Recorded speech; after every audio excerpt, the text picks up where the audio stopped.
Assalamualaikum warahmatullahi wabarakatuh.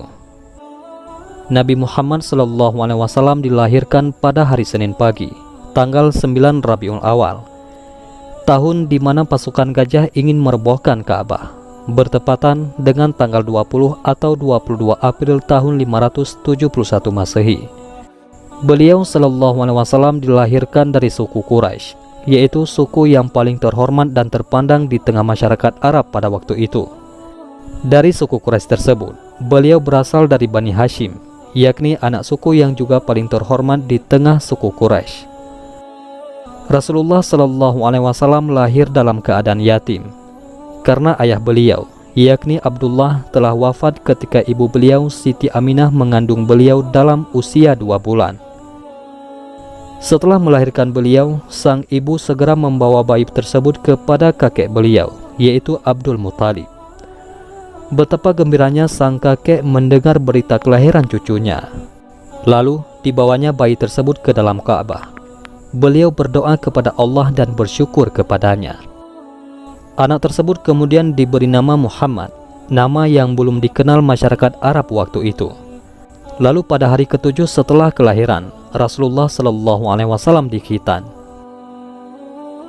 Selain ibunya, Rasulullah SAW disusukan oleh Suwaibah, yakni budak Abu Lahab. Kemudian, sebagaimana adat kebiasaan masyarakat perkotaan waktu itu, ibu beliau mencari wanita pedesaan untuk menyusui putranya.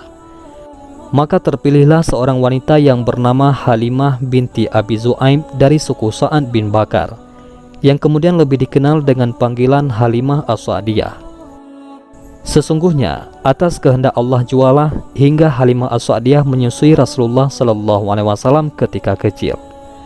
Sebab ketika pertama kali ditawarkan untuk menyusuinya, Halimah terasa enggan menerimanya. Karena Nabi Muhammad SAW adalah anak yatim yang tidak dapat diharapkan imbalan materi yang layak darinya. Akan tetapi, ketika tidak didapatkan lagi bayi lain untuk disusui, maka Halimah pun menerima bayi Muhammad untuk disusui di perkampungan Bani Sa'ad. Ternyata Halimah tidak salah pilih, karena yang beliau susui telah Allah persiapkan menjadi manusia paling agung di muka bumi ini, yang akan membawa jalan terang bagi umatnya yang beriman. Maka wajar, setelah itu kehidupan Halimah As-Sa'diyah penuh dengan keberkahan. Demikianlah 5 tahun pertama kehidupan Nabi Muhammad SAW, beliau lalui di daerah perkampungan dengan kehidupan yang masih asli dan udara segar di lembah Bani Sa'ad. Hal tersebut tentu saja banyak berpengaruh bagi pertumbuhan Rasulullah SAW, baik secara fisik maupun kejiwaan. Pada saat Rasulullah SAW berusia 5 tahun, dan saat beliau masih dalam perawatan Halimah As-Sa'diyah di perkampungan Bani Sa'ad, terjadilah peristiwa besar yang sekaligus menunjukkan tanda-tanda kenabiannya kelak. Peristiwa tersebut dikenal dengan istilah pembelahan dada. Suatu hari, ketika Rasulullah SAW bermain bersama teman-temannya, tiba-tiba datanglah malaikat Jibril alaihissalam menghampiri dan menyergapnya. Lalu beliau dibaringkan, kemudian dadanya dibelah, lalu hatinya diambil. Selanjutnya dikeluarkan segumpal darah darinya. Kemudian malaikat Jibril berkata, "Inilah bagian setan yang ada padamu." Kemudian hati tersebut dicuci di bejana emas dengan air Zam-Zam. Setelah itu dikembalikan ke tempat semula. Sementara itu, teman-teman sepermainannya melaporkan kejadian tersebut kepada Halimah seraya berkata, "Muhammad dibunuh, Muhammad dibunuh." Maka mereka bergegas menghampiri tempat Rasulullah SAW semula. Di sana mereka mendapatkan Rasulullah dalam keadaan pucat pasi. Setelah kejadian tersebut, Halimah sangat khawatir terhadap keselamatan Muhammad SAW. Akhirnya tak lama setelah itu, Halimah memutuskan untuk memulangkan kepada ibunya di kota Mekah. Maka berangkatlah Halimah ke Mekah, dan dengan berat hati Halimah mengembalikan Rasulullah kepada ibunya. Setelah lama tinggal bersama ibunya, pada usia 6 tahun, sang ibu mengajak beliau berziarah ke makam ayahanda Rasulullah, yakni Abdullah di Yasrib.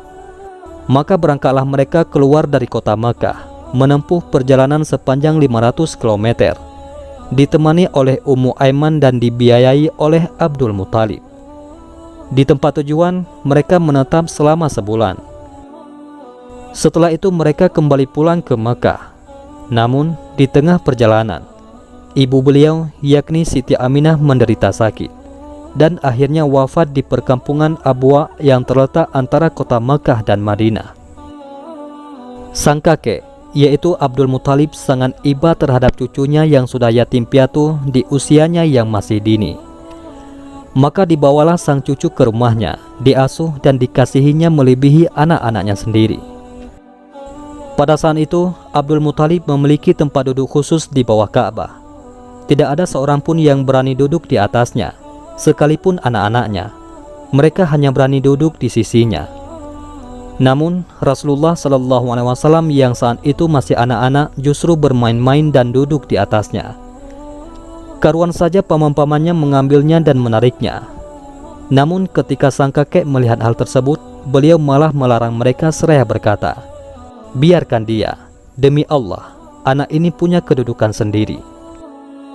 Akhirnya Rasulullah SAW kembali duduk di majelisnya. Diusapnya punggung cucunya tersebut dengan sukacita melihat apa yang dia perbuat. Tapi lagi-lagi kasih sayang sang kakek tak berlangsung lama dirasakan oleh Nabi Muhammad SAW. Saat Rasulullah berusia 8 tahun, kakeknya meninggal di Makkah. Namun sebelum wafat, Abdul Muthalib sempat berpesan agar cucunya tersebut dirawat oleh paman dari pihak ayahnya, yakni Abu Thalib. Kini Rasulullah SAW berada dalam asuhan pamannya yang juga sangat mencintainya. Abu Thalib merawatnya bersama anak-anaknya yang lain, bahkan lebih disayangi dan dimuliakan.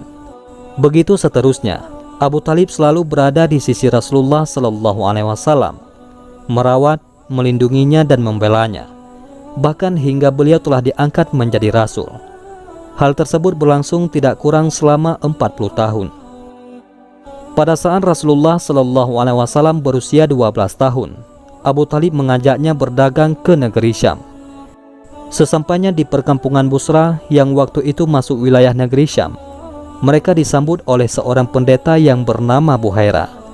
Semua rombongan turun memenuhi jamuan pendeta Buhaira kecuali Rasulullah SAW. Pada pertemuan tersebut, Abu Thalib menceritakan perihal Rasulullah SAW dan sifat-sifatnya kepada pendeta Buhaira. Setelah mendengar ceritanya, sang pendeta langsung memberitahukan bahwa anak tersebut akan menjadi pemimpin manusia, sebagaimana yang dia ketahui ciri-cirinya dari kitab-kitab dalam agamanya. Maka dia meminta Abu Thalib untuk tidak membawa anak tersebut ke negeri Syam, karena khawatir di sana orang-orang Yahudi akan mencelakakannya. Akhirnya Abu Thalib memerintahkan anak buahnya untuk membawa pulang kembali Rasulullah SAW ke Makkah. Pada usia 15 tahun, Rasulullah SAW ikut serta dalam perang Fijar yang terjadi antara suku Quraisy yang bersekutu dengan Bani Kinanah melawan suku Qais Ailan. Peperangan dimenangkan oleh suku Quraisy. Pada peperangan tersebut, Rasulullah SAW membantu paman-pamannya menyiapkan alat panah. Setelah perang Fijar usai, diadakanlah perdamaian yang dikenal dengan istilah Hilful Fuzul. Disepakati pada bulan Zulqaidah yang termasuk bulan haram di rumah Abdullah bin Jud'an At-Taimi. Semua kabilah dari suku Quraisy ikut dalam perjanjian tersebut. Di antara isinya adalah kesepakatan dan upaya untuk selalu membela siapa saja yang dizalimi dari penduduk Makkah. Dan mereka akan menghukum orang-orang yang berbuat zalim sampai dia mengembalikan lagi hak-haknya. Rasulullah SAW ikut serta menyaksikan perjanjian tersebut. Bahkan setelah beliau menjadi Rasul, beliau masih mengingatnya dan memujinya, seraya berkata, "Saya telah menyaksikan perjanjian damai di rumah Abdullah bin Jud'an yang lebih saya cintai dari unta merah. Seandainya saya diundang lagi setelah masa Islam, niscaya saya akan memenuhinya." Unta merah yang beliau maksud adalah kiasan atas harta yang paling berharga bagi masyarakat Arab waktu itu. Wallahu a'lam bishawab.